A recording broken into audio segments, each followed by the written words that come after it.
પરમાત્માના આશ્રયે જે રહ્યા એ હંમેશા જીતશે.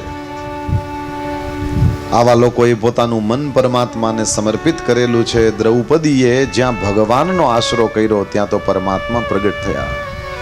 દ્રૌપદીને કે જમવાનું દે. દ્રૌપદીએ કીધું ગજબ છે, આ 10,000 ની ચિંતામાં તમે એક વધારે ઉમેરાણા. આજે જ તમને મારે ત્યાં જમવાનું મન થયું. કૃષ્ણ ભગવાને કીધું તારી પાસે જે હોય તે આપી દે. એક પાંદડું હાલશે, એક ફળે હાલશે, એક ફૂલ પણ હાલશે, અરે થોડુંક પાણી હાલશે, પત્રમ પુષ્પમ ફલમ તોયમ, કુછ ભી ચલેગા. દ્રૌપદીએ કીધું કે ભાઈ મારી પાસે પાણી ને ફળ ને ફૂલની ક્યાં કરો છો, મારી પાસે તો અક્ષય પાત્ર છે. પણ એ અક્ષય પાત્રમાંથી હું જમી લઉં ને પછી ધોઈને ઊંધું વાળી દઉં, પછી કઈ નીકળતું નથી. ભગવાન શ્રી હરિ હસતા હસતા બોલ્યા, પણ એમાં કઈ રહી ગયું હોય તો ઈ તો ખાઈ શકાય ને, ઈ લાવ. દ્રૌપદીએ કીધું મને વાસણ માંજતા નથી આવડતા એમ સમજેશ તું? મારા ધોયેલા વાસણમાં શું હોય બીજું? કૃષ્ણએ કીધું જોઈએ, લેતી તો આવ. અને ભગવાનમાં ભરોસો છે કે આ ગમે તઈએ ગમે એવી લીલા કરી શકે છે. એટલા માટે દ્રૌપદીજી એ વાસણ લઈને આવ્યા અને ભગવાને એમાં અંદર હાથ નાખીને એક ભાજીનું પાંદડું કાઢ્યું. કીધું એવું કઈ નથી, આપણે એવી હોશિયારી ન કરાય કે મારા જેવા વાસણ કોઈ સાફ ન કરે, આ નીકળું. દ્રૌપદીએ કીધું એ નીકળું કે તે કાઢ્યું એ તને ખબર, રહી ગયું તું કે તે મૂક્યું એ તારા સિવાય કોઈ ન જાણે. હવે આનું શું કરવાનું છે? કીધું બસ મને તો આટલું બસ છે, જો કોઈ પ્રેમથી આપે તો. કીધું દીધું, જા પ્રેમથી દીધું. તને એકને તો સંતોષ થાય, પછી ઓલાવનું કંઈક જોશું. મહાભારતની વાર્તા. ભગવાને મોઢામાં મૂકતા મૂકતા એમ બોલ્યા કે આનાથી ત્રિલોકી તૃપ્ત થાજો. અને એક ભાજીના પાંદડાથી ઘટના શું ઘટી તો કે ઓલા નદીમાં નાતા હતા દુર્વાસા ઋષિના 10,000 શિષ્ય, એ બધાને ઓડકાર આવવા માંડ્યા. નાઈએ તો ભૂખ લાગે કે ઓડકાર આવે? પણ મારો વાલો જઈએ જી કરે એ તઈએ એ થાય. દુર્વાસા ઋષિ પાસે એક એક શિષ્ય આવીને પગે લાગવા માંડ્યા. ગુરુજી હું આજે જમવા ન આવું ત્યાં તો હાલે? ગુરુજીએ 2-4 ને તો હા પાડી કે હા કઈ વાંધો નહીં, ભૂખ ન હોય તો ન ખવાય. પણ લાઈન થઈ 100, 200, 500, 1000, 2000, 3000, 4000, 10,000 એમ કીધું કે મહારાજ અમારું તો પેટ ભરેલું છે, અમે હવે આની અંદર એક બટકો રોટલીનો નથી નાખી હગી એમ. ત્યારે ધીમેકથી દુર્વાસા ઋષિ બોલ્યા કે છોકરાઓ હું તમને હું કહું, હકીકતમાં મને એમ જ લાગે છે આ તમારા બધાની જે દશા છે ને પેટ ભરાઈ ગયું એવું લાગે છે ને, હારું મને એમ લાગે છે. અને કૃષ્ણ ભગવાને ભીમને એમ કીધું કે બોલાયો બધાને, હાલો જમવા, રસોઈ તૈયાર છે. ભીમે કીધું દુર્વાસા ઋષિ છે હો, મશ્કરી ન કરાય. કીધું મશ્કરી નથી કરતો એમ કઈ, એમ એને ખાલી જઈને એમ કહો કે રસોઈ તૈયાર છે, તમે હાલો બસ. ભીમ તો બીતો બીતો ગયો કે આ દુર્વાસા ઋષિ પાસે ખોટું બોલવા મોકલે છે. ઓલી બાજુ દુર્વાસા ઋષિ એના શિષ્યોને એમ કીધું કે જો આ લોકોમાં બોલાવા આવશે ને એમાં જો ભીમ આવ્યો ને તો ના નહીં પાડી હગો, અને એ તો ઉપાડીને લઈ જાય તમને બધાને. એટલે એક કામ કરો, એ હજી દેખાતો નથી ત્યાં અહીંથી છટકાવો. તે ગુરુજી ભાગ્યા ને ચેલાઓએ ભાગ્યા. નદીના કિનારે જઈને ભીમે જોયું તો કાંઈ કોઈ માણસ ન મળે. અને દોડતો દોડતો પાછો આવ્યો ને કીધું કે ગોવિંદ ત્યાં તો કોઈ છે નહીં. ભગવાન દ્વારકાધીશ મરમાડું હસતા હસતા કીધું એ બધા જમીને જ ગયા છે. જમી લીધા પછી એને કંઈ જમવા જ આવ્યા હતા, જમી લીધું એ લોકોએ. જમ્યા પછી એને કંઈ કામ નહીં, એ લોકો પોતાની યાત્રામાં આગળ નીકળી ગયા. ત્યારે દ્રૌપદીજી હાથ જોડ્યા છે કે એક પાંદડું ખાઈને પણ જે ત્રિલોકીને તૃપ્ત કરી દે છે, આવો પરમાત્મા છે. આ દ્રૌપદીનું મન રૂપી માખણ છે જેને ભગવાને ભોગ લગાડ્યો છે. જ્યારે જ્યારે મારું ને તમારું મન ચોખ્ખું થશે ત્યારે એ તાજું ઉતારેલા માખણ જેવું જ છે. અને ત્યારે ત્યારે ગોવિંદ પધારશે અને એને એ ચોરી કરીને લઈ જશે. માખણ ચોરી બીજું કંઈ નથી, ભગવાનના વહાલા ભક્તોના શુદ્ધ મનને એ પરમાત્મા પોતે લઈ લે છે. આજ છે. પછી તો એક સમયે ભગવાન શ્રી હરિ પકડાણા. એની કથા છે. માટી ખાધી ને જશોદા મૈયા ખીજાણા. જ્યાં મોઢું ખોલવાનું કીધું ત્યાં તો ભગવાનના મુખની અંદર 14 બ્રહ્માંડ જોયા. એક દી જશોદા મૈયા બેઠા હતા અને જશોદાજીને વિચાર આવ્યો કે બધી જગ્યાએ જઈને ખાય છે, મારે નહીં નથી ખાતો. આ 14 બ્રહ્માંડ જોયા ને પછી ભગવાને વળી પાછો માયાનો પ્રયોગ કર્યો હતો મા ઉપર. અને એ માયાનો પ્રયોગ કર્યો ને એટલા માટે થઈને માના મનમાં આમ તો 14 બ્રહ્માંડ જોયા ત્યારે ભગવત ભાવ થઈ ગયો હતો, પરંતુ ભગવાનની માયાનો પ્રયોગ થયો એટલે તરત જ માને ફરીથી પુત્ર ભાવ થયો. એક દિવસ માતા વિચાર કરે છે બધી જગ્યાએ જઈને ચોરીઓ કરીને ખાઈને મારે ત્યાં નથી ખાતો, કારણ શું છે? જશોદા માતા પોતે જ એ માખણ વલોવવા માટે બેઠા. ભગવાનને ભૂખ લાગે નહીં, પણ ભગતને જમાડવા હોય તો ભગવાનને ભૂખ લાગે. कौन कहते हैं भगवान खाते नहीं, बेर शबरी के जैसे खिलाते नहीं. कौन कहते हैं भगवान नाचते नहीं, गोपियों की तरह तुम नचाते नहीं. गड़ू खेचाई છે.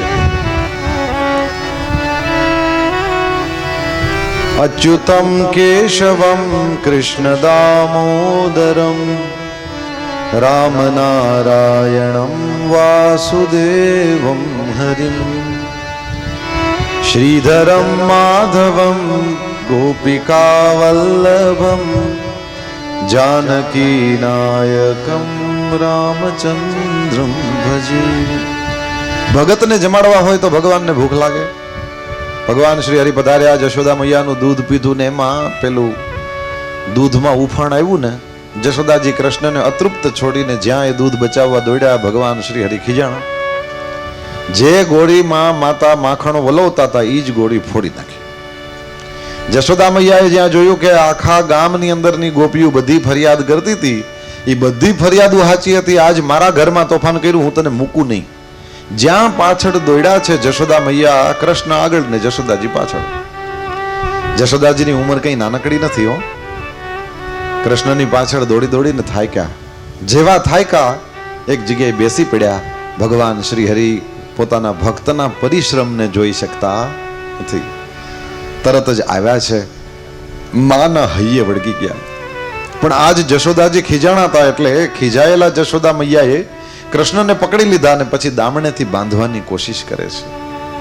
ઘરમાં હતા એટલા બધાય દામડા લગાડી દીધા, પણ કૃષ્ણ બંધાણા જ નહીં ને. ભાગવતજીમાં લખેલું છે બધાય આ દામણા 2-2 આંગળ ઓછા પડતા હતા. કેટલા? 2-2 આંગળ. એવું હોય કોઈ દી? એકાદો આંટો ઓછો લે તો 2 આંગળ વધી પડે, એમાં શું હોય? પરંતુ ભગવાન મને તમને બતાવે છે કે કોઈ પણ દામણાથી હું બંધાતો નથી. જપનું દામણું, તપનું દામણું, હવનનું દામણું, ધ્યાનનું દામણું, ભગવાન બંધાય નહીં. જશોદાજી થાક્યા ત્યારે કૃષ્ણ ભગવાન પોતે સામેથી બંધનમાં આવી ગયા છે. જશોદાજી ઘરના કામકાજમાં ગોઠવાયા ને આ બાજુ ભગવાન શ્રી હરિએ અર્જુનના 2 વૃક્ષોના રૂપમાં રહેલા એ કુબેરના અનુચરો, કુબેરના પુત્રો અને રુદ્રના અનુચરો, એકનું નામ નલકુબર અને બીજોનું નામ મણિગ્રીવ, એ બંને જણા નારદજીનો અપરાધ કરવાને કારણે ઝાડવા થયેલા અર્જુનના, અને એ બંનેની વચમાંથી ભગવાન તો નીકળી ગયા પણ ઓલો ખાંડણીઓ ન નીકળી શક્યો, અને એ ખાંડણીયાને પોતાની પાછળ ખેંચો છે પરમાત્માએ, અને જોરથી અવાજ થયો અને બંને ઝાડવા પડી ગયા. એમાંથી બંને દિવ્ય પુરુષો નીકળ્યા, ભગવાનની સ્તુતિ કરી છે. ગોવાળિયાઓ ત્યાં આવ્યા, જોયું તો ઝાડવા પડી ગયા છે. નંદ બાબાએ કૃષ્ણને છોડાવી દીધા. એ પછી બધા જ ગોવાળિયાઓ બેસીને વિચાર કરે છે કે લાગે છે આ જગ્યા આપણા રામ અને કૃષ્ણ બંને માટે સારી નથી. એક કામ કરીએ, આપણે બદલાવી નાખીએ આ જગ્યા. અને બધા લોકો વૃંદાવન ગયા છે.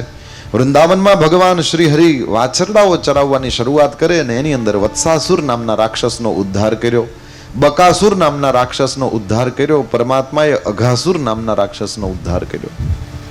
બ્રહ્માજીના મોહની કથા છે. બ્રહ્માજીને ભગવાનમાં શંકા ગઈ. શંકા શું કામ ગઈ? તો કે વ્રજવાસીઓની સાથે ભગવાન જે રીતની બાલલીલા કરે છે, અને એ બાલલીલા કરતા કરતા ક્યારેક ક્યારેક ભગવાન એ લોકોનું એઠું ખાય પણ છે અને ક્યારેક ક્યારેક પોતાનું એઠું ખવડાવે પણ છે.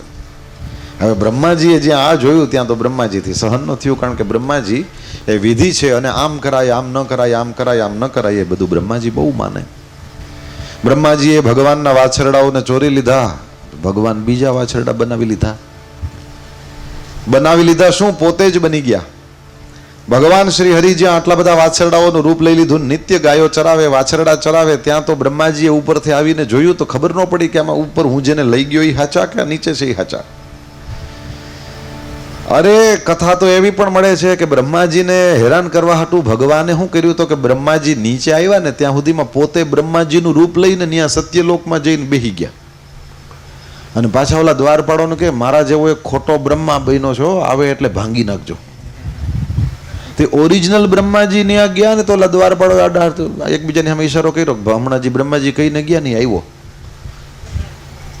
અંદર ન જવા દીધા. બોલો, બ્રહ્માજી કીધું હું બ્રહ્મા છું. કીધું હમણાં અમને ખબર છે કેવો બ્રહ્મા છો, એ અસલ ઓરિજિનલ બ્રહ્માજી હમણાં જ અમને કહીને ગયા.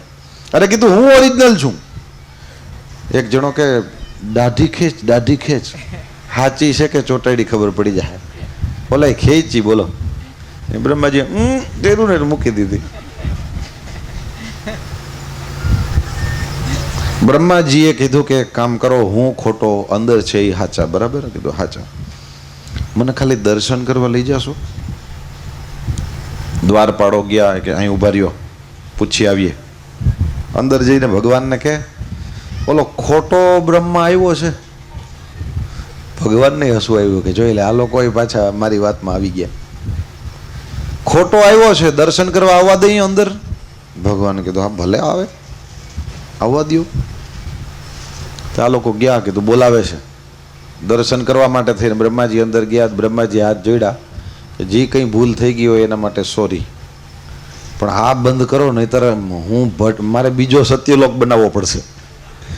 આ તમે હાવ રેડીમેડ ઓલા ઘૂસી ગયા છો. ભગવાને કીધું કેમ ખોટા વાછરડા બનાવે? મારા વાછરડા હરી ગયા હતી, મારે ત્યાં ખોટા વાછરડા બનાવીને ન ચરાવવા પડ્યા વરસદી સુધી. ગોવાળિયાઓને હરી ગયા તો મારે ખોટા ગોવાળિયા બનાવીને ન વરસદી સુધી ચરાવવા પડ્યા. જરાક તમે મજા લ્યો. બ્રહ્માજીના મોહનો નાશ થયો છે. બ્રહ્માજીએ ભગવાનની સ્તુતિ કરી છે. પછી તો કોઈ સમયે ભગવાન શ્રી હરિ ત્યાં ગાયો ચરાવવા જાય. આમાંથી જરાક બાજ ઓછો કરજો.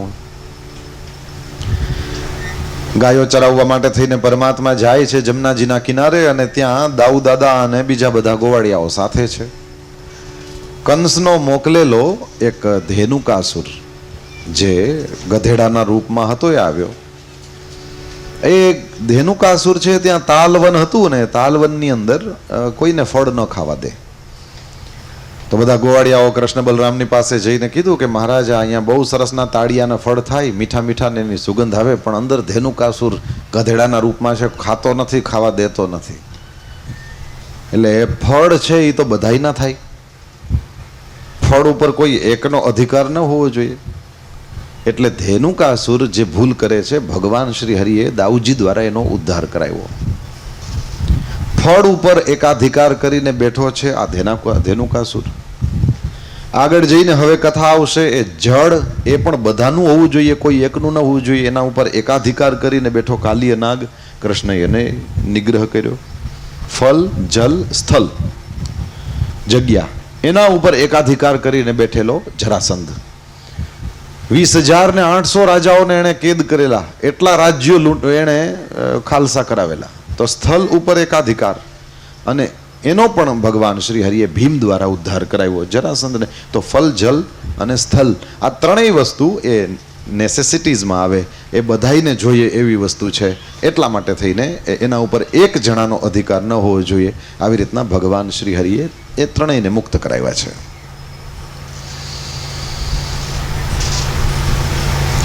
ધેનુકાસુરનો ઉદ્ધાર ભગવાન શ્રી હરિએ કરાવ્યો. એ પછી ગોવાળિયાઓ બધા ત્યાં સૂઈ ગયા, અને કાલીય નાગનું ઝેર બધાએ પાણી પીધું, એના કારણે થઈને બધાએ મૃતઃપ્રાય થયા. પરમાત્મા શ્રી હરિએ સૌની ઉપર અમૃતમયી દ્રષ્ટિ કરી છે, અને અમૃતમયી દ્રષ્ટિ કરીને પરમાત્માએ સૌને જીવિત કર્યા છે. ને એ પછી કાલીય નાગનો પણ નિગ્રહ કર્યો.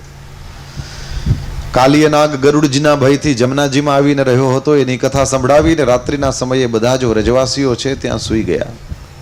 રાત્રિના સમયે જંગલમાં આગ લાગી છે અને વૃક્ષો ભડભડ બળવા માંડ્યા. દોડતા દોડતા વ્રજવાસીઓ કૃષ્ણના શરણમાં ગયા છે. પ્રભુ રક્ષા કરો એવે સમયે ભગવાન શ્રી હરિએ અગ્નિને પી ગયા અને વ્રજવાસીઓની રક્ષા કરી છે.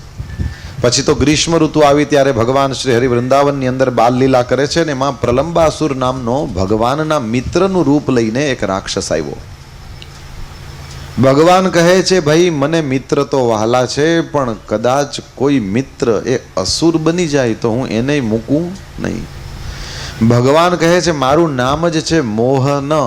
મને ન ગાયમાં મોહ છે, ન ગોકુલમાં મોહ છે, ન મને કોઈ વાછરડામાં મોહ છે, ન મને બ્રહ્માજીમાં મોહ છે, ન મારા કોઈ મિત્રમાં મોહ છે. મોહ ન. અસુરો અલગ અલગ ઉપાયો કરતા કે ભગવાનને છેતરીએ અને એમ છેતરીને મારી નાખીએ. ભગવાન કહે છે મારો મિત્ર પણ અસુર હોય તો હું એને છોડું નહીં. આગળ જઈને આવશે. હમણાં જ તમે કથા સાંભળી ગયા, વાછરડાના રૂપમાં અસુર આવ્યો. હવે ભગવાનને તો ગાય ને વાછરડા આટલા બધા વાલા છે, પણ વાછડામાં એ જો રાક્ષસ ઘૂસે તો ભગવાન કહે છે મને કઈ વાછડામાં મોહ નથી. એમાંય રાક્ષસ ઘૂસે તો મારે એને મારવો પડે. એટલે જ તો કુરુક્ષેત્રના મેદાનમાં અર્જુનને એના કાકા મામાઓની સામે બાંધવા હાટું ઊભો કર્યો ને, મારી નાખવા માટે ઊભો કર્યો ને, એ એમને એમ નથી કર્યો. એણે પોતે પોતાના મામાને જરૂર પડી તો માર્યો છે. પોતે કર્યું છે ને પછી ઉપદેશ દીધો હે. હવે એમને બેહી જ નથી ગયા ઉપદેશ દેવા. કૃષ્ણએ કર્યું છે ને પછી કીધું છે. શ્રી કૃષ્ણના જીવનને આપણે જોઈએ ત્યારે આપણને સૌથી વિશેષ જે વસ્તુ લાગે એ જ છે ભગવાને પહેલા બધું જ જીવીને બતાવ્યું અને એ પછી કહીને બતાવ્યું. 10મા સ્કંધની અંદર ભગવાને જે કર્યું એની કથા છે અને 11મા સ્કંધમાં કીધું એની કથા છે. કીધું પછી છે, કર્યું પહેલા છે. ભગવદ્ ગીતા એ ભગવાનનું વચન છે, પરંતુ શ્રીમદ ભાગવત એ ભગવાનનું વર્તન છે. પહેલા વર્તન છે પછી વચન છે. જે ક્રિયામાં ન ઉતરે એવું જ્ઞાન કેવલ ભારરૂપ હોય છે. એ ન પોતાના ઉપર કાંઈ અસર કરે ન બીજાના ઉપર કાંઈ અસર કરે. એટલા માટે થઈને આપણને આપણી સમજણ અનુસાર વર્તન કરવું એ અત્યંત આપણા માટે આવશ્યક છે. જેટલો વિવેક મારી તમારી પાસે હોય તદનુસાર આપણે આચરણ કરીએ તો જ આપણે એ જે જ્ઞાન છે એને સમજ્યા કહેવાય. બાકી શબ્દો ખરા પણ આમ નકામા. ભગવાન શ્રી હરિએ પોતાના જીવનમાં દરેક વસ્તુનું આચરણ કર્યું છે. તો ગોવાળિયાના રૂપમાં રહેલા આવેલા એ રૂપની અંદર રહેલા અને એ પ્રમાણે આવેલા એ પ્રલંબાસુરને પણ ભગવાને ખતમ કર્યો. પછી તો એક દિવસ ગાયો ચરાવવા જતા હતા ત્યારે ગાયોને ગોવાળિયાઓને જંગલમાં આગ લાગી છે, એનાથી રક્ષા કરી છે ભગવાને. વર્ષા શરદનું વેણુ ગીતનું વર્ણન કર્યું છે અને પછી જ્યારે હેમંત ઋતુ આવી ત્યારે ભગવાને ચીરહરણ લીલા કરી છે.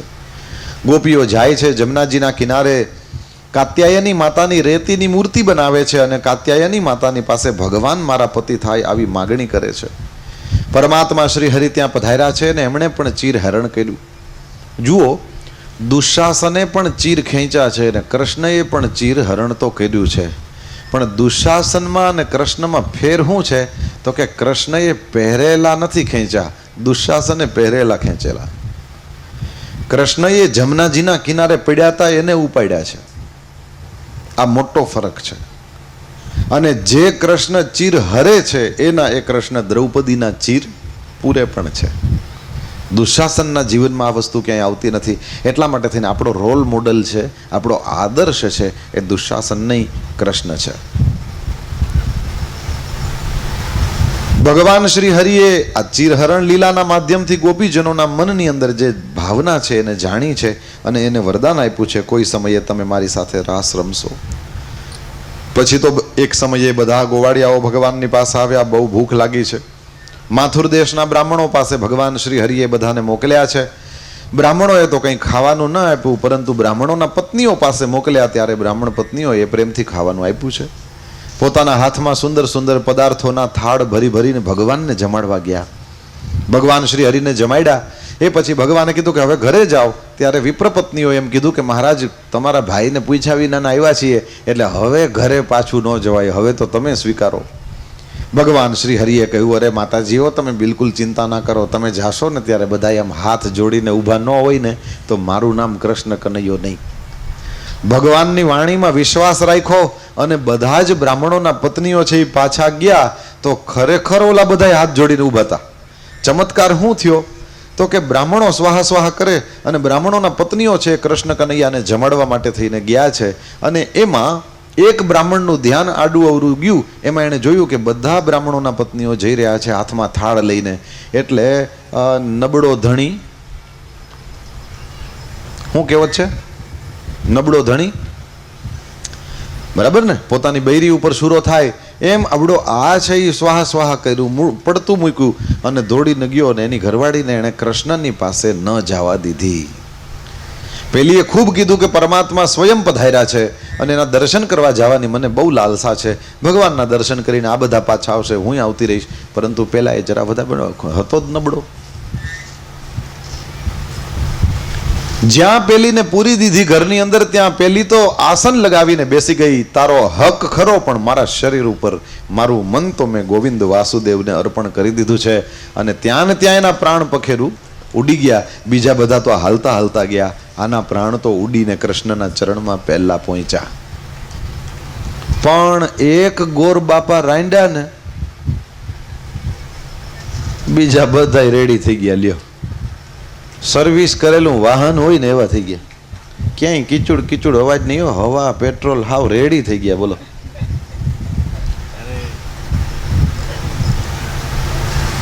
અરે અમે ભાગ્યશાળી છીએ, તમારા જેવા ઘરવાળા મળ્યા. તમે તો ક્યાંય ગુરુકુલમાં ભણવા નથી ગયા, ગુરુજીની પાસે રહ્યા નથી, ને વેદ ભણ્યા નથી, ને શાસ્ત્ર ભણ્યા નથી, તોય તમે આંગણે પરમાત્મા આવ્યા એને ઓળખી ગયા. ને અમે તો ગુરુકુલમાં રહ્યા ને ગુરુ પાસે રહ્યા ને વેદ ભણ્યા શાસ્ત્ર ભણ્યા, પણ ભગવાનને ઓળખી ન હઈ ગયા.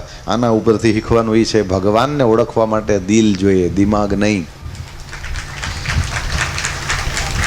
એક ગાંડો એ ભગવાનનું ભજન કરી શકે? અરે ગજેન્દ્ર હાથી કરી શકતો હોય તો એ ક્યાં? એ તો માણસ નથી.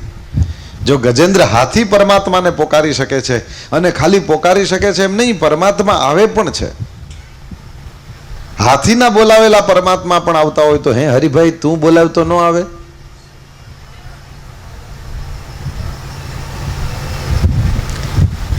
માણસ માત્ર ભગવાનનું ભજન કરી શકે છે.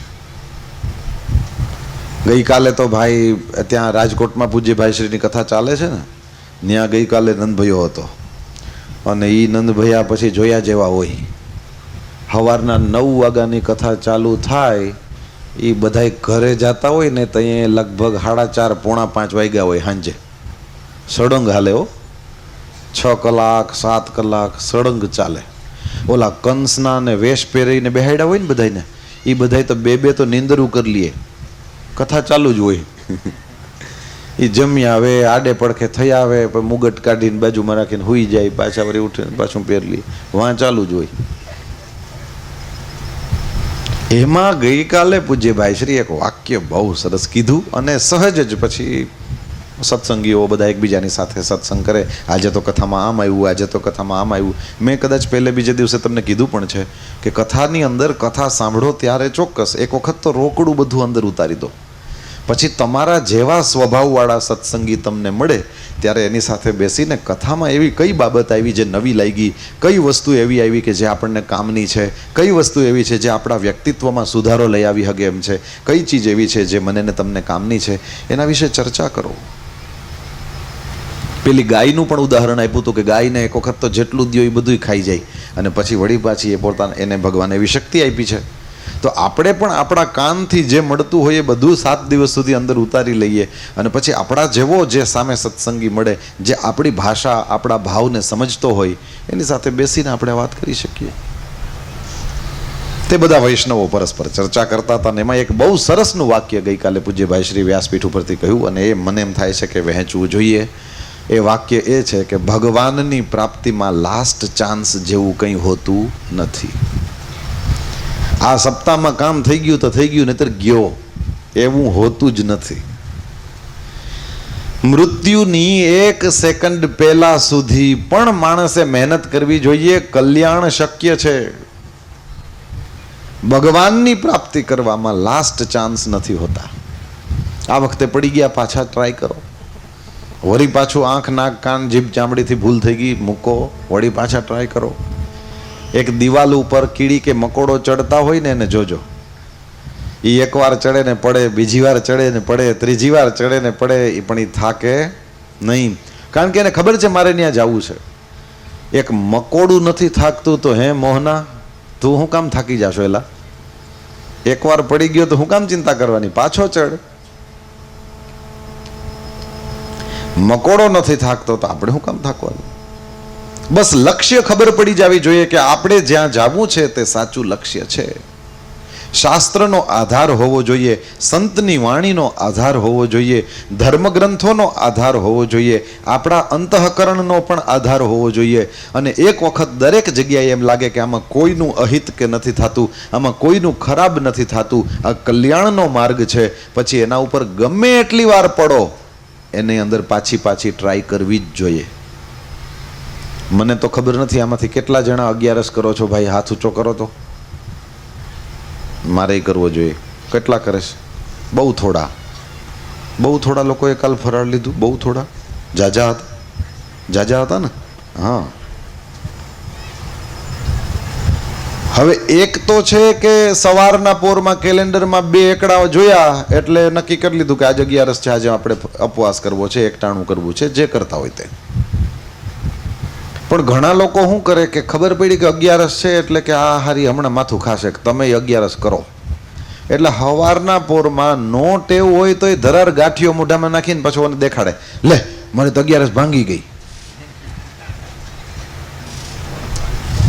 તો ભાંગી ગઈ તો હાંધી લે, હાવ ભૂકો હું કામ કરી નાખીશ? પણ એક ગાંઠિયો ખાધો એટલે કઈ 150 ગ્રામ ઉપાડી જવા મરચાં જલેબી આરે એવું કઈ જરૂરી નથી. હાંધી લે ને. પણ આ દાનતના ખોટા ધરાર બિસ્કિટ ખાઈ જાય, લે મારી તો ભાંગી ગઈ. તું ઉપર આવ ભગવાન કે ભાંગવો તો નહીં.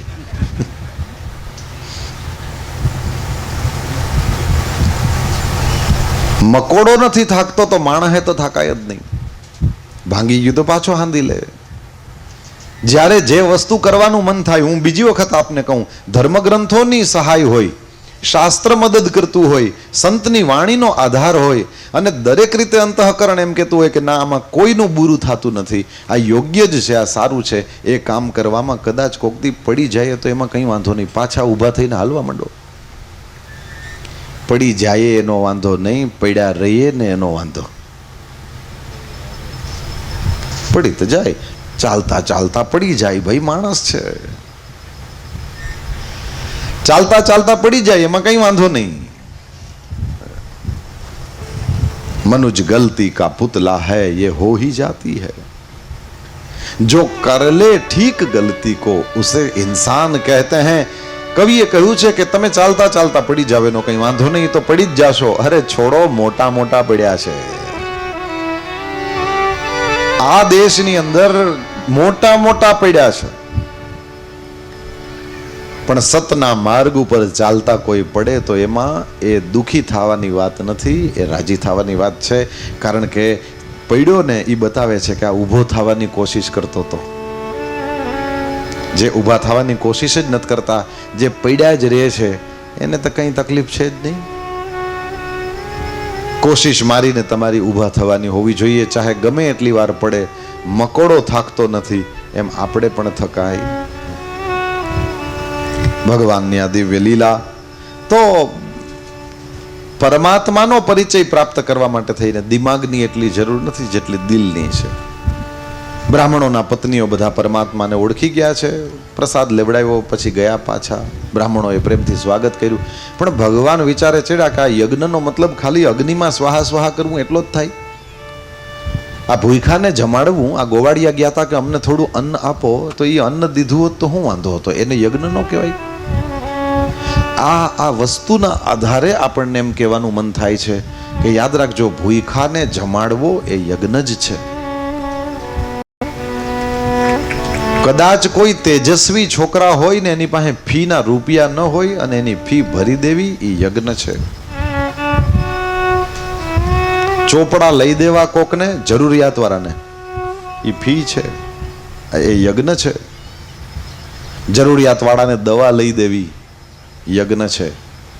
તહેવારના દિવસે આજુબાજુમાં કોઈ જરૂરિયાતવાળું એમને ન રહી જાય એ જોવું, એના ઘરે મિષ્ટાન, એના બાળકોને નવા કપડાં લઈ દેવા, ફટાકડા લઈ દેવા, યજ્ઞ છે,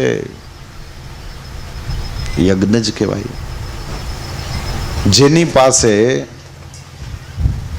જરૂરિયાત કરતા વધારે છે, એ જેની પાસે જરૂરિયાત જેટલું પણ નથી, એને પોતાની જરૂરિયાતનું રાખીને એક્સ્ટ્રા જે છે એ આપે, એને યજ્ઞ કહેવાય.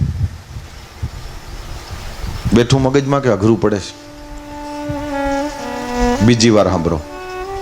જેની પાસે જરૂરિયાત કરતા વધારે છે, એ જેની પાસે જરૂરિયાત જેટલું પણ નથી, એને પોતાની જરૂરિયાત જેટલું રાખીને જે એક્સ્ટ્રા છે એમાંથી થોડું આપે, એને યજ્ઞ કહેવાય.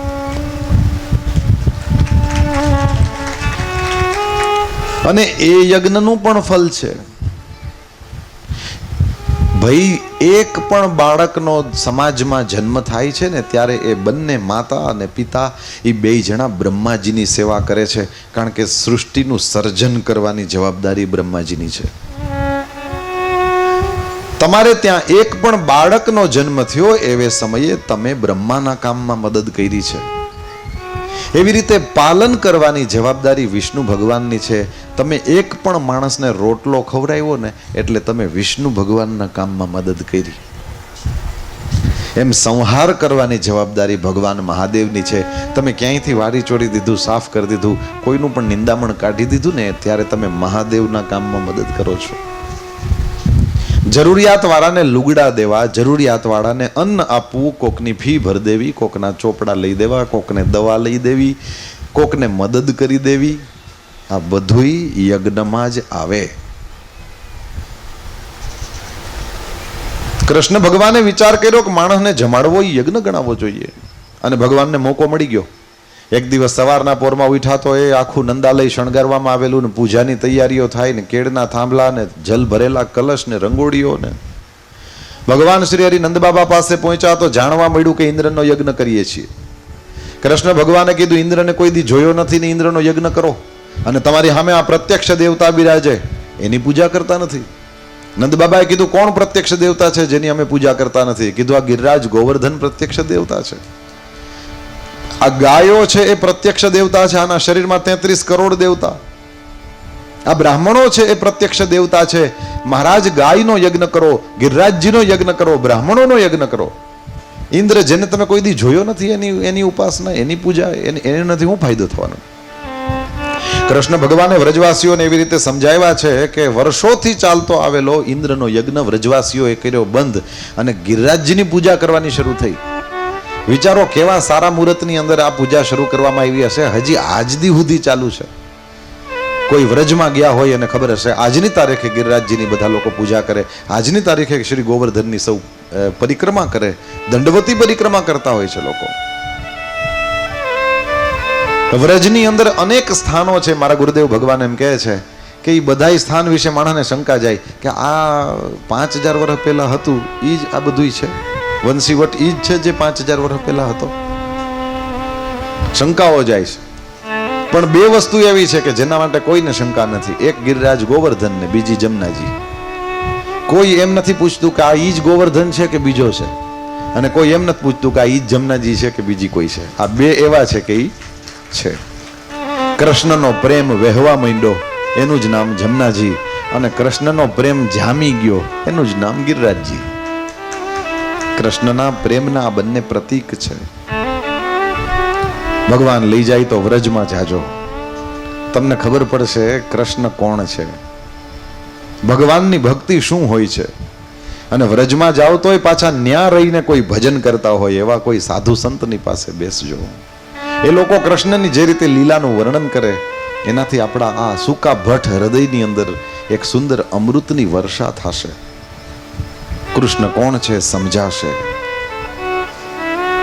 સ્વાર્થની અંદર મારું ને તમારું જીવન એટલું બધું અંદર ઉતરી ગયેલું છે કે હવે આપણું હૃદય જાણે કામ જ ન કરતું હોય ને એવી દશા છે. થોડા કૃષ્ણની પાસે બેસો, દિલ થોડુંક ભીંજાવવું જોઈએ, નહીતર હાર્ટ એટેક આવશે ને જ્યાં બેઠા હું ન્યા ગોટા વળી જાઉં.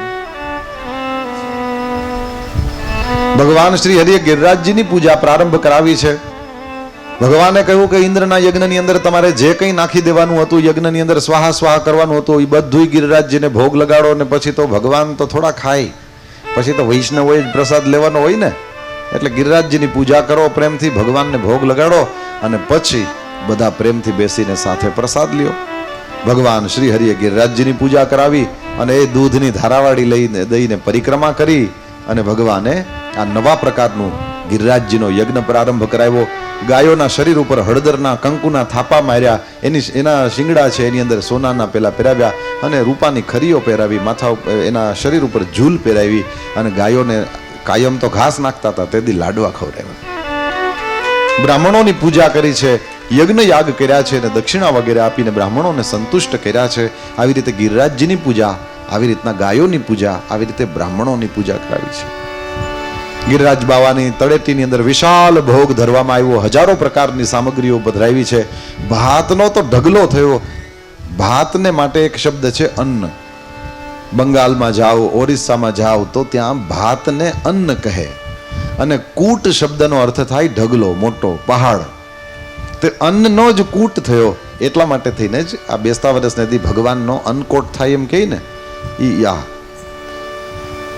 ગિરિરાજ બાવાને ભોગ લગાડવામાં આવ્યો અને પછી તો બધા જ વ્રજવાસીઓ બેસીને ત્યાં પ્રસાદ લે છે. અને ભગવાન શ્રી હરિએ બધાને ગિરિરાજ બાવાના શરણમાં લઈ આવ્યા. આવો આપણે પણ ગિરિરાજ બાવાના શરણની અંદર જઈએ. गिरिराज धरण प्रभु तुम्हारी शरण, गिरिराज धरण प्रभु तुम्हारी शरण, हे गिरिराज धरण प्रभु तुम्हारी शरण, गिरिराज धरण प्रभु तुम्हारी शरण, प्रभु तुम्हारी शरण, श्री जी तुम्हारी शरण, तुम्हारी शरण, श्री जी तुम्हारी शरण, प्रभु तुम्हारी शरण, श्री जी तुम्हारी शरण, तुम्हारी शरण, श्री जी तुम्हारी शरण, गिरिराज धरण प्रभु तुम्हारी शरण, गिरिराज धरण प्रभु तुम्हारी शरण, गिरिराज धरण प्रभु तुम्हारी शरण, गिरिराज धरण प्रभु तुम्हारी शरण. ભગવાન શ્રી હરિની સાથે આપણે સૌ ગિરિરાજ બાવાને વંદન કરીએ અને પછી ઓલો ઇન્દ્ર વરસાદ વરસાવે છે અને ભગવાન પહાડ ઊંચો કરે છે ને એ બધી કથાઓ આવે છે. એને આપણે 10-15 મિનિટનો વિશ્રામ લઈ લઈએ ને એ બાદ કરીશું. અને પછી ભગવાન થોડીક વાર ઉપાડશે ને પાછા મૂકી દેશે. એટલે આપણે બધા ચા પીએ, પાણી પીએ, એટલી વાર ભગવાન આમ ઉપાડી નહીં રાખે. એટલે એ કથા તમે ચા પાણી પી લ્યો પછી કરીએ આપણે. ગિરિરાજ મહારાજ કી જય કી જય. हमारा प्राण थी प्यारा प्रभु श्री नंद नंदन छे, हमारा प्राण થી પ્યારા પ્રભુ શ્રી નંદ નંદન છે, हमारा नेत्र ना तारा प्रभु श्री नंद नंदन छे, हमारा નેત્રના તારા પ્રભુ શ્રી નંદ નંદન છે, हमारा कष्ट हरनारा प्रभु श्री नंद नंदन छे, हमारा कष्ट हरनारा प्रभु श्री नंद नंदन છે, परम सुख दान देनारा प्रभु श्री नंद नंदन छे, परम सुख दान देनारा प्रभु श्री नंद नंदन છે, અમારું સર્વહિત કરતા પ્રભુ શ્રી નંદ નંદન છે, મારું સર્વહિત કરતા પ્રભુ શ્રી નંદ નંદન છે, સકલ દાતા અને ભરતા પ્રભુ શ્રી નંદ નંદન છે, સકલ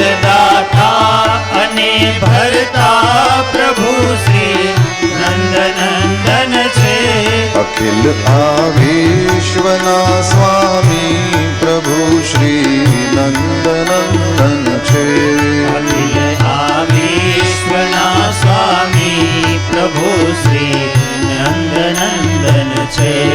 અમારા પ્રાણથી પ્યારા પ્રભુ શ્રી નંદનંદન છે. અમારા પ્રાણથી પ્યારા પ્રભુ શ્રી નંદનંદન છે. બહુરૂપી બહુ નામી પ્રભુ શ્રી નંદનંદન છે. બહુરૂપી બહુ નામી પ્રભુ શ્રી નંદનંદન છે. સદા વ્રજવાસ કરનારા પ્રભુ શ્રી નંદનંદન છે. સદા વ્રજવાસ કરનારા પ્રભુ શ્રી નંદનંદન છે. કરે ગિરિરાજ ધરનારા પ્રભુ શ્રી નંદનંદન છે. કરે ગિરિરાજ ધરનારા પ્રભુ શ્રી નંદનંદન છે. કરે ગિરિરાજ ધરનારા પ્રભુ શ્રી નંદનંદન છે. કરે ગિરિરાજ ધરનારા પ્રભુ શ્રી નંદનંદન છે. અમર વર ગર્વ હરનારા પ્રભુ શ્રી નંદનંદન છે. અમર વર ગર્વ હરનારા પ્રભુ શ્રી નંદનંદન છે. અમારા પ્રાણથી પ્યારા પ્રભુ શ્રી નંદનંદન છે. મારા પ્રાણથી પ્યારા પ્રભુ શ્રી નંદનંદન છે. અમારા નેત્રના તારા પ્રભુ શ્રી નંદનંદન છે. અમારા નેત્રના તારા પ્રભુ શ્રી નંદનંદન છે. અમારા પ્રાણથી પ્યારા પ્રભુ શ્રી નંદનંદન છે. અમારા પ્રાણથી પ્યારા પ્રભુ શ્રી નંદનંદન છે. પ્રભુ શ્રી નંદનંદન છે. પ્રભુ શ્રી નંદનંદન છે. પ્રભુ શ્રી નંદનંદન છે. પ્રભુ શ્રી નંદનંદન છે. પ્રભુ શ્રી નંદનંદન છે. પ્રભુ શ્રી નંદનંદન છે. ભગવાન શ્રી હરિએ વર્ષોથી ચાલ્યો આવેલો ઇન્દ્ર મહારાજનો યજ્ઞ બંધ કરાવીને ગિરિરાજજીની પૂજાનો પ્રારંભ કરાવ્યો. ગિરિરાજ ગોવર્ધનની પૂજાનો સીધો મતલબ છે પ્રકૃતિની પૂજા. જેટલા વધારે પ્રમાણમાં ઝાડવા વાવીએ એટલા વધારે પ્રમાણમાં વરસાદ થાય એ ભારતવાળાઓને શીખવાડવું ના પડે. વૃક્ષોનો એટલો બધો મહિમા છે. આ ગિરિરાજજીની પૂજા છે એ પ્રકૃતિની પૂજા છે. આંગણામાં તુલસીનો છોડવો વાવેલો હોય તો એને ખાલી ચાંદલો ચોખા નથી કરવાના, એના 5 પાંદડા ચાવવાના છે. પ્રકૃતિની પૂજાનો મતલબ છે આપણે એનો લાભ લઈએ.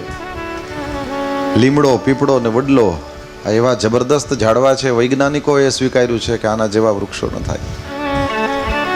ગમે એવો ભયંકર તડકો હોય, લીમડાની નીચે ઉભા રહો ઠંડુ જ લાગે, વડલાની નીચે ઉભા રહો ઠંડુ જ લાગે. બધા જ વૃક્ષો દિવસના એ ઓક્સિજન છોડે છે, પ્રાણવાયુ છોડે છે, પરંતુ રાત્રિના સમયે બધા જ વૃક્ષોની અંદરથી પેલો જે ઉચ્છ્વાસમાં જે આપણે કાર્બન ડાયોક્સાઇડ કહીએ છીએ એવો વાયુ, પરંતુ માત્ર પીપળાનું એક ઝાડવું જ એવું છે કે એની અંદરથી પ્રાણવાયુ જ 24 કલાક નીકળ્યા કરે છે. ભગવદ્ ગીતાની અંદર એટલા માટે જ કૃષ્ણ ભગવાને કીધું છે વૃક્ષોમાં હું પીપળો છું.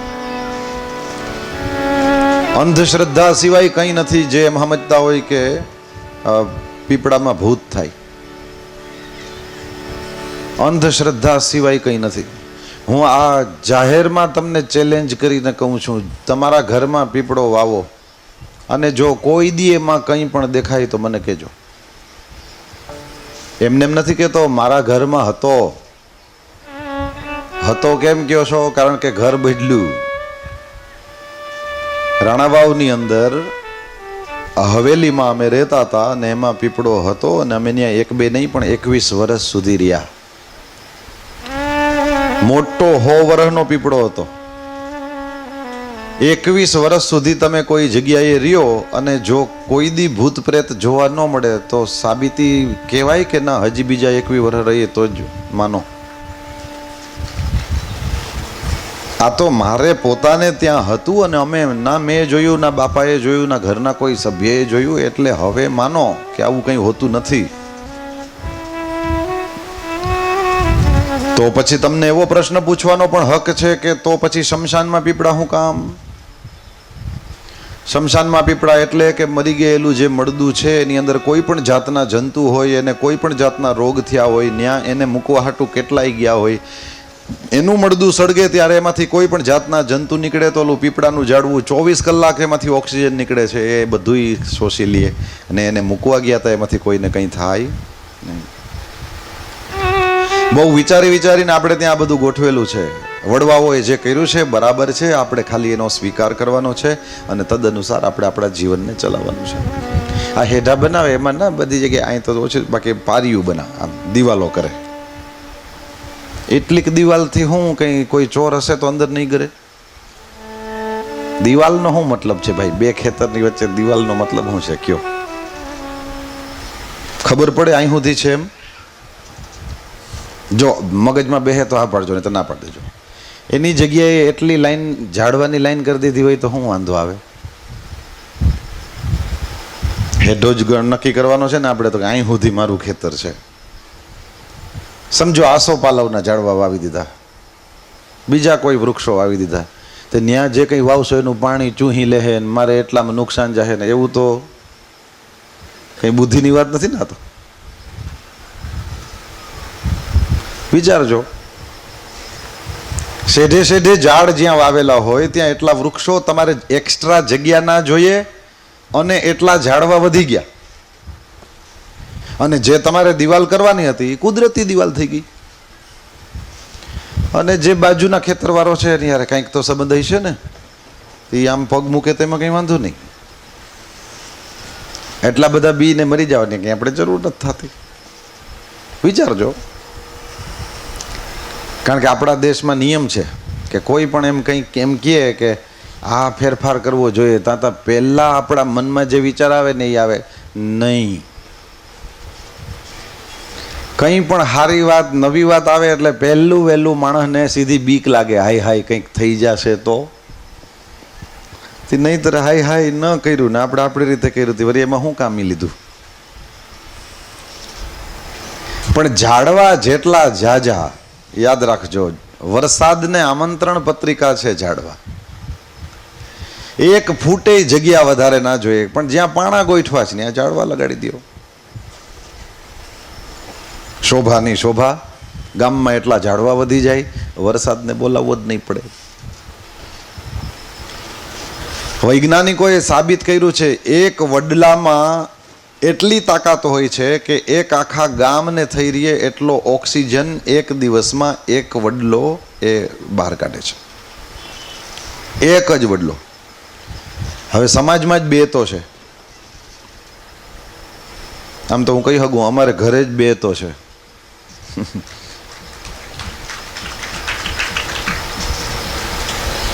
એ સિવાયના જેટલા હોય જુદા. એટલા પ્રમાણમાં ભલે ગમે એટલા પેટ્રોલ ડીઝલના વાહન દોડે, તમારા ગામમાં પ્રદૂષણ ન થાય. સાબિતી છે. શું સાબિતી? તો કે ઉપરથી સૂરજનો તડકો જે નીચે આવે છે તો સૂરજ દાદા કંઈ વાં 30 ડિગ્રી ને વાં 40 ડિગ્રી ને અહીં 50 ડિગ્રી ને એવું સૂરજ ભેદ કરીને મોકલે છે? નથી મોકલતો. છતાંય આપણે તાપમાન વાંચીએ છીએ ને બધા શહેરનું, આ શહેરમાં આટલી ગરમી છે ને આ શહેરમાં આટલી, એ ઓલો ઉપરથી તો કંઈ ફેરફાર નથી કરતો, તો આ ફેરફાર ક્યાં થઈ ગયો? ઉપરથી તડકો તો હળખો જ પડે છે ને, તો નીચે આવતા આવતા ફેર થઈ ગયો. એનું કારણ શું કીધું? જ્યાં જેટલા વાહન જાજા, સિમેન્ટના જંગલ જાજા અને સામે ઝાડવા ઓછા, એટલે આ પ્રદૂષણના હિસાબે તાપ ઉપરથી તો બધે હરખો જ પડે છે પણ જાજો લાગે. ભગવાન તમને પરદેશ લઈ જાય ત્યારે જોજો, વચ્ચે રસ્તો, પછી ફૂટપાથ, પછી મકાનનું ફર્યું, પછી મકાન, પછી પાછળ નાનકડો બગીચો. આપણે આ પુરુષોનો વિભાગ છે એટલો હોય, એટલો જ હોય, પણ તોય હોય. પછી ઓલી બાજુવાળાનો મકાનનો બગીચો, પછી એનું ઘર, પછી એનું ફર્યું, પછી ઓલી ફૂટપાથ, પછી રસ્તો. પહેલેથી જ ગોઠવણ કરીને ખાલી જગ્યાઓ રાખી છે. ખાલી જગ્યા હોય તો હવા ચાલે. અહીંયા આપણે આ વૈશાખ મહિનો હોવા છતાંય જલસો કરીએ છીએ, એનું કારણ આ સરસનો વાવડો. આ પંખા ના હોય તો કંઈ બહુ જાજો ફેર પડી જાય એવું મને નથી લાગતું, કારણ કે એટલું સરસ રીતે ગોઠવેલું છે. અને પહેલાં તો થોડોક વધારે પવન આવ્યો હતો, પણ પછી હવે માપમાં આવે છે.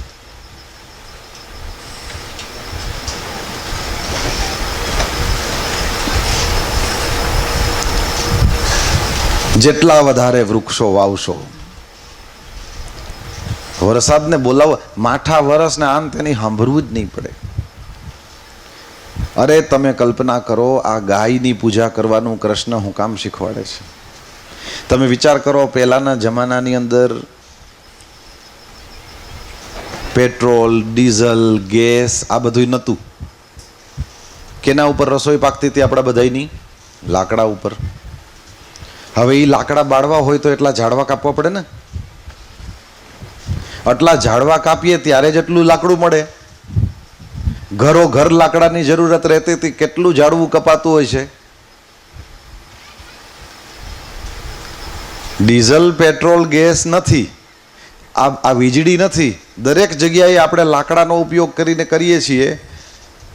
એટલું લાકડું જોતું હતું તો પણ આટલા જંગલ હતા, આટલું ગૌચર હતું, અને વરસાદ એ ટાઈમસર થતો હતો. અત્યારે આપણે ઉર્જાના તમામ વિકલ્પો ગોતી લીધા છે. હવે કોકના જ ઘરમાં લાકડા બળે, બાકી ઘરો ઘર ગેસ થઈ ગયા.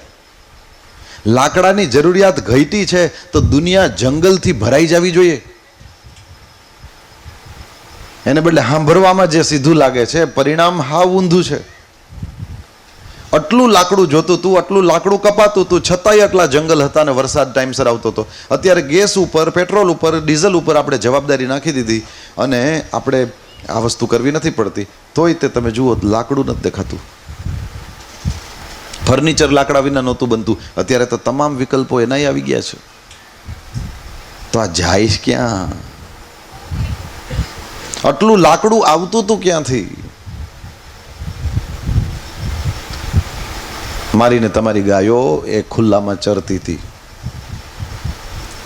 વૃક્ષો ઉપરથી પડેલા બીજ અને ગાય માતા જ્યાં જ્યાં પોદડા અને એનું ગૌમૂત્ર છાંટતી હતી, એ બધી જગ્યાએ આપણે ઝાડવા ઉગાડવા જવા નહોતા પડતા. સમયસર વરસાદ આવતો હતો, ગૌ માતા ફરતી રહેતી હતી. એનું છાણ, એનું મૂત્ર એ જમીનને સારામાં સારું રાખતું હતું, અને એની મેળે વરસાદ આવે ત્યારે ઓલા બીજ ફૂટતા હતા. અને એ ઝાડવા સરખા મોટા ન થઈ જાય ત્યાં સુધી કોઈ કાપતું નહોતું. કોઈએ મહેનત નહોતી કરવી પડતી. કુદરત એની મેળે એની સગવડ કરી લેતું હતું. હવે આપણે આ પશુઓને ફરતા કરવાના બંધ કરી દીધા, દોઈને મોકલી દઈએ. કેટલો મોટો ચેન્જ આવી ગયો જુઓ તમે. કૃષ્ણ ભગવાન ગાયની પૂજા કરે છે. આપણે ત્યાં અહીંયા તે પૂજા એટલે સાચવવી, એ પ્રમાણે તમે પણ ગાયોને સાચવો છો. આનું કેટલું બધું મહત્વ છે. યાદ રાખજો, જેમ ભેંસને રાખીએ ને એમાંથી 15-20 હજાર મહિને બની જાય ને, એમ કોઈ દી ગાયમાંથી ન બને. અને કદાચ બનાવવા હોય તો રસ્તો છે. કીધું છે. શું રસ્તો છે? તો કે ગાયના મૂત્રમાંથી પણ દવા, ગૌમૂત્ર પણ દવા તરીકે વાપરી શકાય, અને ગાયના છાણનો પણ ઉપયોગ છે.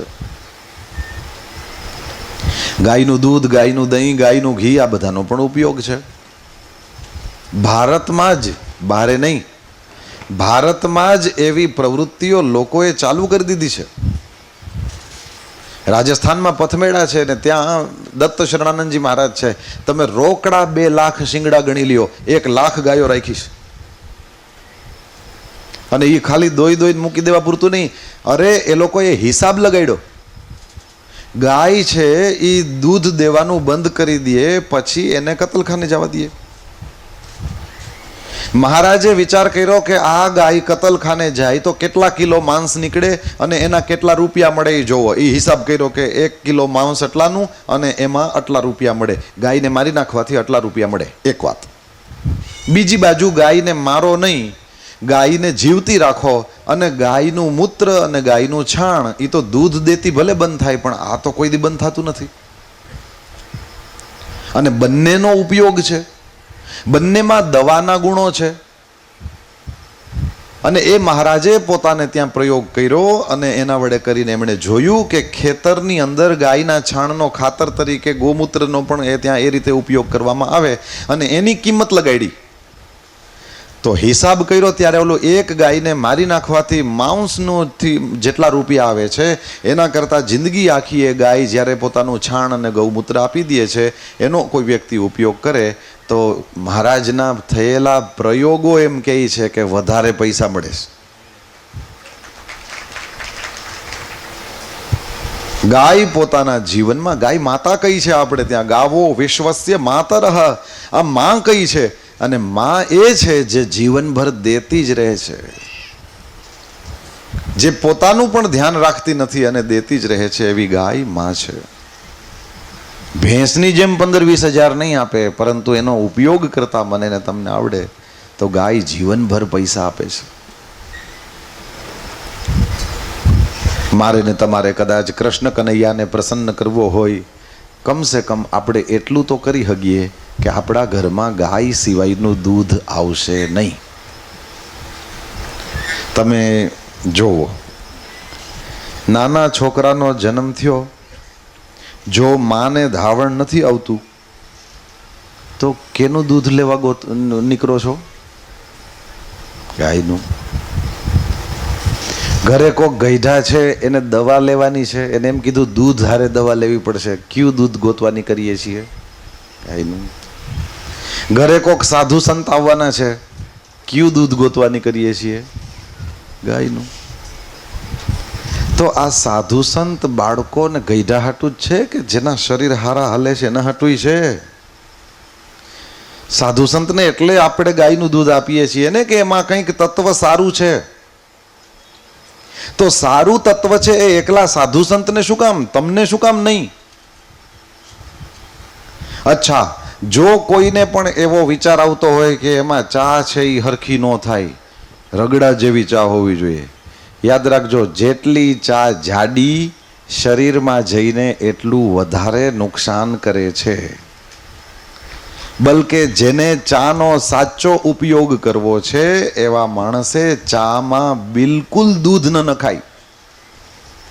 આ દૂધ હારે પીવાની ચીજ જ નથી, પણ એકની વાહે બીજું જાય, ઓલું ખાડામાં પડે તો આય.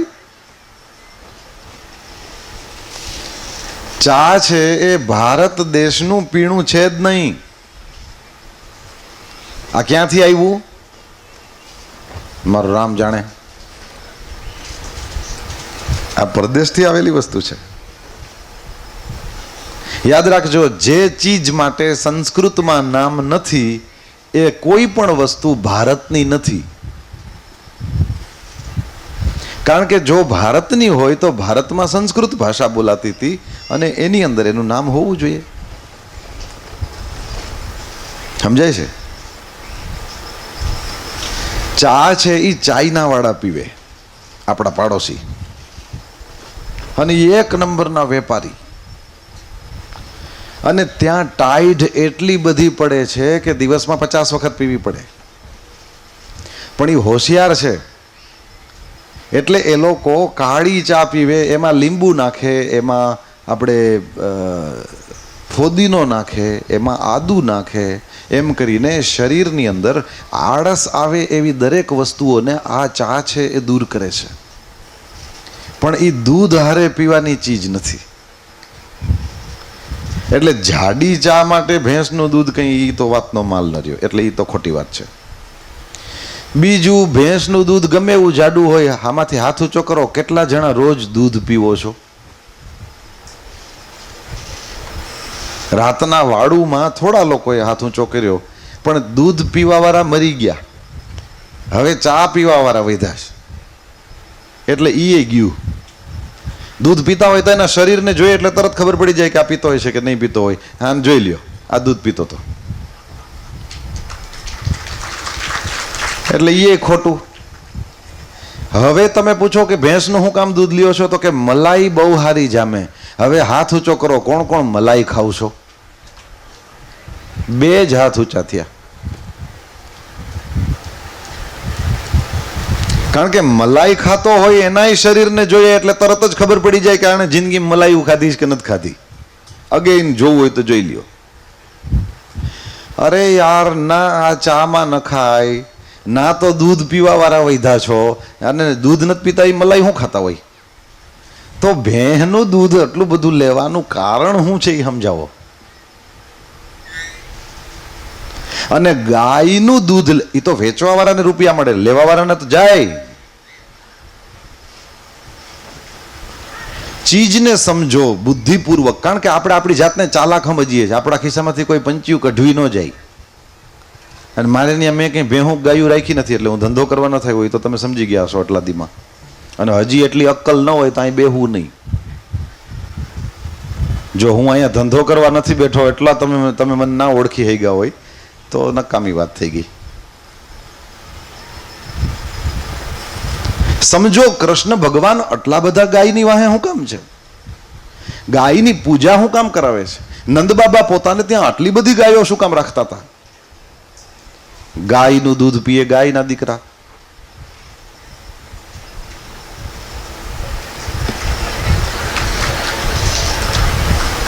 ગાયનો દીકરો નંદી, નંદી ઉપર શંકર બેહે.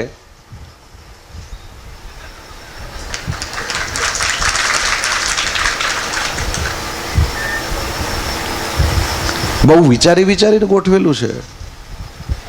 વાહન લઈને જતા હોર્ન મારો, ભે હટે, ગા. અસર છે આની. હું ફરીથી કહું, માત્ર બાળકોએ લાભ લેવા જેવો નથી, માત્ર ગઈઢાઓ માટે નથી, માત્ર સાધુ સંત માટે નથી, આપણા માટે પણ છે.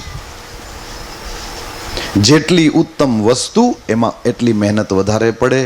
ગાયની સેવા કરવાથી, અરે મેં સાધુ સંતો પાસેથી સાંભળ્યું છે, એવા પ્રયોગો થયા છે, જેના આંગણે ગાય બાંધેલી હોય એના ઘરમાં કોઈ પણ માંદું પડે, ભગવાને ગાયને એવી શક્તિ આપેલી છે, એ ચરવા જાય ત્યારે ઓલાનો રોગ મટી જાય એવી ઔષધિઓને ચરે, એના દૂધમાં એનો ગુણ આવે, અને ઓલાને પાવામાં આવે ત્યારે ઓલી ઔષધિનો ગુણ, કારણ કે ગાયને માં કીધી છે, સીધું ઓલાને માં પહોંચાડે. બોલો, ગાય એને સાજો કરે છે. ભગવાને આ પશુની અંદર વિશેષ બુદ્ધિ નાખેલી છે, આ પશુની અંદર વિશેષ પ્રકારની સંવેદના છે, અને એટલા માટે શહેરવાળા લોકો તો ના કરી શકે, પણ અહીંયા રહેનારાઓની પાસે તો જગ્યાથી માંડીને કોઈ કમી ના હોય. કેવલ થોડોક વિચાર કરીએ અને આપણે સ્વસ્થ થઈએ. અરે 10-15 વર્ષમાં જ તમે એનું રિઝલ્ટ જોશો. હાજી, મોટું કામ કરવું હોય તો સ્વાભાવિક રીતે થોડો ટાઈમ લાગે. 10-15 વર્ષની અંદર જ જોશો. જો ગામની અંદરથી ભેંસના દૂધને જાકારો દઈ દીધો, 10-15 વર્ષની અંદર જ ગુજરાતનો ટોપ છોકરો ગોકલ પરનો હશે. હાજી, ચાહે ભણવામાં ચાહે ધંધામાં કોઈ જગ્યાએ નથી આવડતું, આળસ આવે છે, યાદ નથી રહેતું, આ કોઈ વસ્તુ રહેશે જ નહીં. અચ્છા, તમે કદાચ પૂછી શકો છો કે આટલું બધું તમને બોલવાનો અધિકાર શું કામ છે? મને અધિકાર એટલે છે કે મારા ઘરમાં ગાય સિવાય દૂધ આવતું જ નથી, ગાય સિવાય ઘી આવતું જ નથી. અને આજકાલનું નહીં, મારે આ બોલવું હોય એટલે મેં વર્ષોથી બંધ કરી દીધું બીજું બધું. અરે દુનિયાના પટ ઉપર તમે ગમે ત્યાં બેઠા હો, ઈચ્છા કરો ને તો દ્વારકા વાળો પૂરી કરે. તમને ઈચ્છા થવી જોઈએ બસ. શું કહું તમને, આ આરતી ફેરવો છો ને, એ આરતીમાં જે કંઈ પૈસા આવે ને એ ક્યારેય ઘરમાં નથી લઈ જતા, ક્યારેય નહીં. એ પૈસા બધા જ ગૌ સેવામાં જાય છે.